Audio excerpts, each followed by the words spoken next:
Bien, continuamos con el título segundo de este reglamento que establece los criterios para evaluar la calidad acústica. Este título va a ser importante para comprender cómo se mide y se regula el ruido en Andalucía. Comenzamos con el capítulo 1, que se va a centrar en los objetivos de calidad acústica aplicables a áreas de sensibilidad acústica. Este capítulo define los niveles de ruido deseables en diferentes tipos de zonas, teniendo en cuenta su sensibilidad al ruido. A partir de aquí podremos profundizar en los artículos que definen los niveles de ruido permitidos en cada tipo de área de sensibilidad acústica, así como los índices y métodos de medición utilizados para evaluar el cumplimiento de estos objetivos. El artículo 24 establece los objetivos de calidad acústica para ruido en áreas urbanizadas existentes, es decir, aquellas que ya estaban urbanizadas antes de octubre del año 2007. Estos objetivos son los niveles máximos de ruido que se consideran aceptables en diferentes tipos de áreas como residenciales, industriales, de ocio, etc. Para medir el ruido se utilizan tres índices. LDAY, que mide el ruido durante el día, L-Evening, que lo mide durante la tarde, y L-Night, que lo mide durante la noche. Estos índices se expresan en decibelios A. Los objetivos de calidad acústica se van a establecer en la tabla 2, que muestra los límites de ruido permitidos para cada tipo de área y cada índice. Si en un área se superan estos límites, el objetivo será reducirlos hasta alcanzarlos. Si no se superan, el objetivo será mantenerlos por debajo de estos límites. Es importante tener en cuenta que estos objetivos se refieren a mediciones realizadas a 4 metros de altura.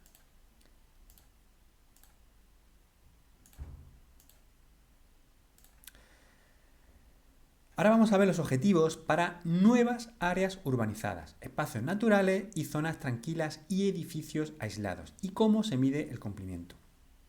Para las áreas desarrolladas después de octubre del 2007, vamos a tener límites de ruido más estrictos, tal y como se pueden ver en la tabla 3.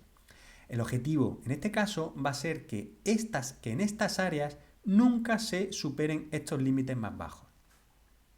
Bueno, vamos a ver con detalle ahora.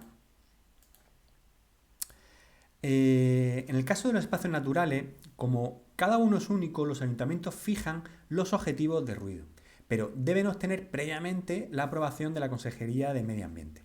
De una parte, las zonas tranquilas buscan mantener un ambiente pacífico, por lo que el ruido debe permanecer por debajo de los límites de las nuevas áreas urbanizadas.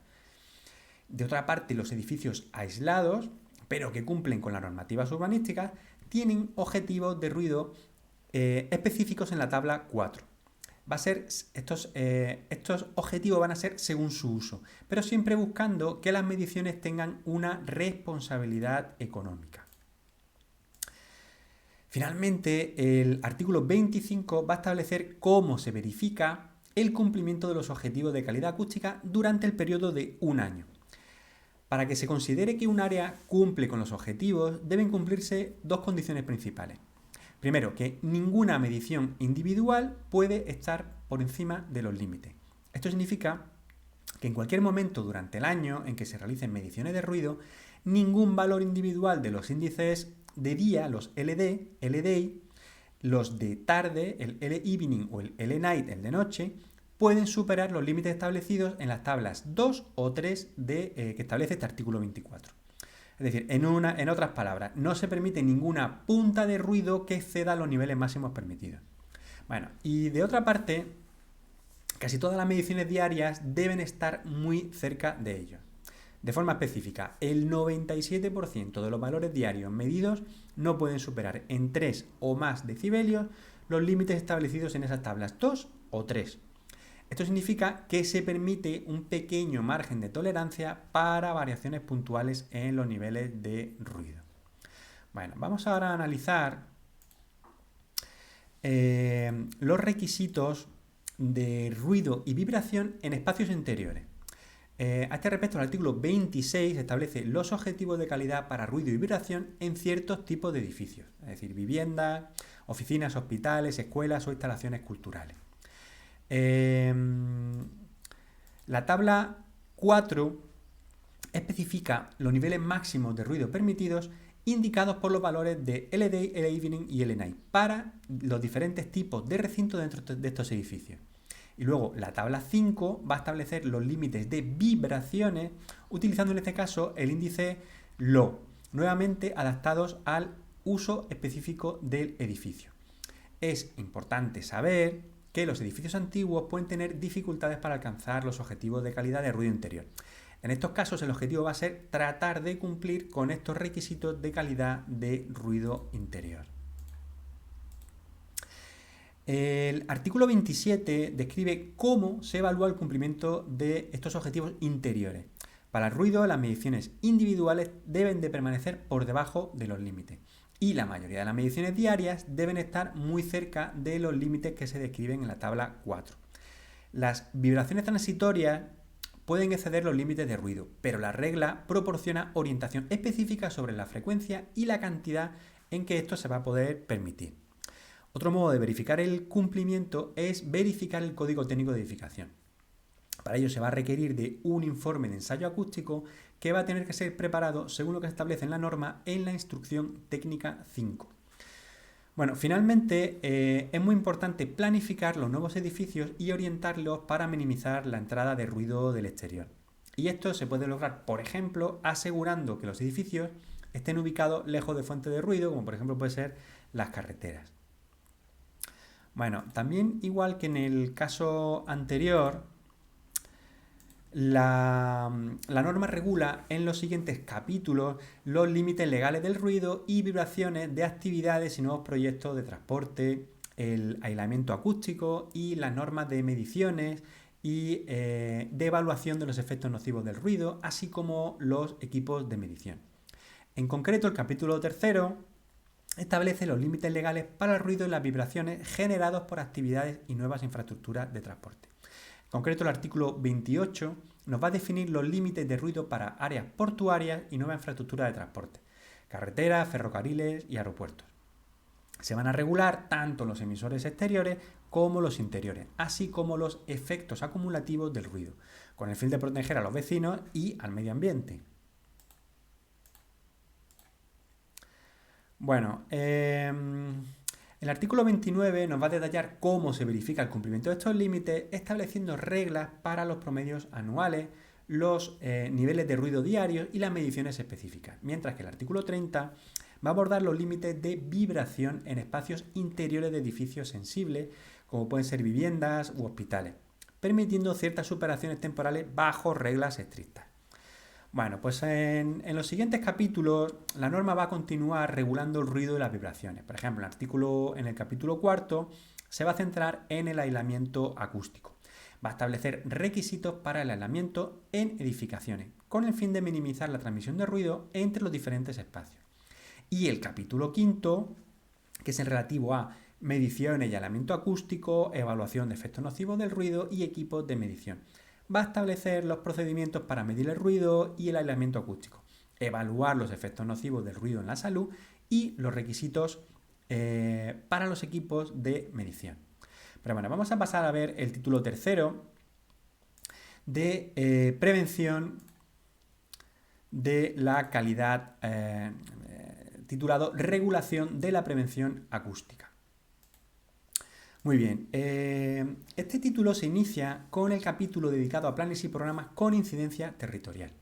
En concreto, el artículo 37 establece que la planificación del territorio y el urbanismo deben integrar la normativa acústica. Esto implica que al diseñar ciudades y territorios se deben tener en cuenta elementos como la clasificación de las áreas según su sensibilidad al ruido, los mapas que muestran los niveles de ruido existentes, los planes de acción para reducir el ruido y las restricciones específicas por ruido. Además, este artículo prevé la creación de zonas de transición, cuando hay áreas vecinas con diferencias de ruido muy grandes. Estas zonas lo que van a hacer es suavizar el cambio de una área ruidosa a una tranquila, evitando impactos abruptos. En resumen, lo que se busca que la prevención del ruido sea una parte esencial de la planificación territorial y urbanística. Bueno, el capítulo 2 de este título se va a centrar en los emisores acústicos y va a establecer una clasificación de las fuentes de ruido, siguiendo lo que ya se dispone en la normativa básica, en la Ley 37 del 2003. Así, clasifica los emisores en una serie de categorías como medio de transporte, infraestructura, maquinaria y actividades diversas, lo cual nos va a permitir una regulación específica de cada una de las fuentes. De otra parte, el artículo 39 aborda específicamente vehículos y maquinaria. En primer lugar, los vehículos tienen que estar homologados y deben mantenerse en buen estado para no superar los límites de ruido, que se va a calcular a partir de las fichas de homologación de estos vehículos. Pues, por otra parte, la maquinaria al aire libre también tiene unas regulaciones específicas. Y finalmente comentar que los vehículos de emergencia también deben regular sus sirenas y solo se van a poder usar en urgencias reales. Bueno, y finalmente el artículo 40, vamos a destacarlo, que regula las fuentes de ruido en la vía pública. Los trabajos y obras deben cumplir primero con las ordenanzas municipales y con las autorizaciones excepcionales que se puedan otorgar para minimizar el ruido. Finalmente, comentar que los servicios de limpieza deben de usar equipos y horarios que reduzcan al máximo la contaminación acústica. Bueno, este capítulo detalla también los requisitos para los estudios y los ensayos acústicos, que son herramientas claves en la prevención y control del ruido. De una parte, el artículo 41 exige estudios acústicos para actividades ruidosas con un contenido mínimo que se define en la Instrucción Técnica 3. Estos estudios también deben evaluar el ruido de terrazas y veladores.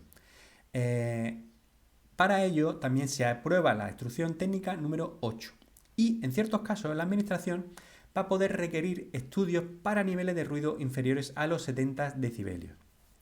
Bueno, el artículo 42 se va a enfocar en la planificación urbana y va a exigir estudios acústicos en los instrumentos de ordenación urbanística, adaptando el contenido según el tipo de evaluación ambiental.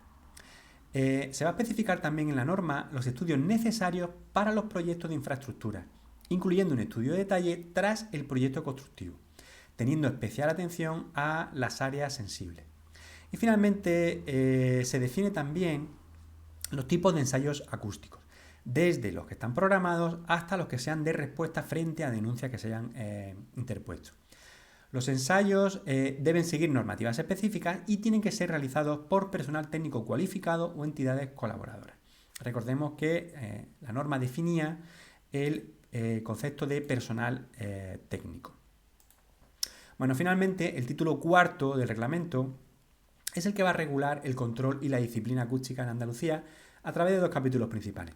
El capítulo primero, que se centra en la inspección, vigilancia y control, establece competencias y procedimientos para garantizar el cumplimiento de la normativa acústica, destacando la obligatoriedad de las inspecciones, la responsabilidad que tendrán los titulares de las actividades, la instalación de los equipos de control de ruido y la tramitación de las denuncias.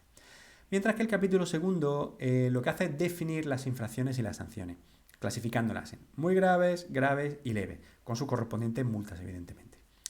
Va a establecer también los responsables de las infracciones y el procedimiento sancionador, con la distribución de competencias entre los diferentes órganos administrativos. Muy bien, bueno, pues para finalizar esta revisión que hemos hecho de las cuestiones más importantes de este reglamento, la norma actualiza las instrucciones técnicas que ya venían en el anterior reglamento e incorpora un anexo sobre las normas técnicas de referencia. Bueno, las instrucciones son las que podéis ver en la pantalla. La primera relativa a los índices acústicos, que define y explica los diferentes índices acústicos utilizados en el reglamento, como el EDEN, el ENAI, etc.